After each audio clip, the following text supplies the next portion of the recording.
পরীক্ষা শেষ বা বিন্দাস ঘুম। বুধবার শেষ হলো চলতি বছরের মাধ্যমিক পরীক্ষা। মুর্শিদাবাদ জেলার মোট ৯৫,৭৪৪ জন পরীক্ষার্থী অংশ নিয়েছিল এবারের পরীক্ষায়। শেষ দিনে ছিল জীবন বিজ্ঞান পরীক্ষা। নওদা, রামতলা, অন্নদামণি বালিকা বিদ্যালয় সহ জেলার সমস্ত কেন্দ্রেই ছিল প্রশাসনিক কড়া নিরাপত্তা ব্যবস্থা। পরীক্ষার শেষে ছাত্রছাত্রী ও অভিভাবকদের মুখে ছিল স্বস্তি আর তৃপ্তির হাসি। নওদা থেকে মেহেদি হাসানের রিপোর্ট, বাংলা নিউজ।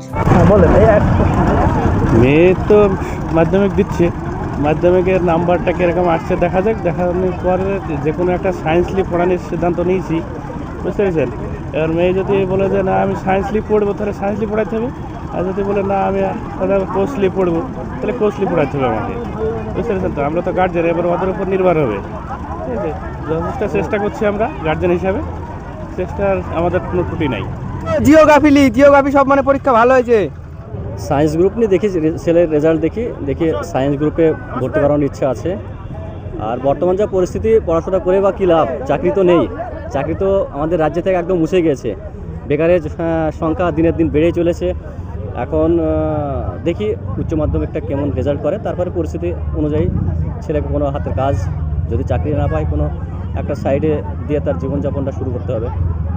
নাম মোজাম্মেল হক। কোথা থেকে আসছেন? আমি বালি ওয়ান অঞ্চল থেকে এসেছি, সন্ন্যাসীরা গ্রাম থেকে।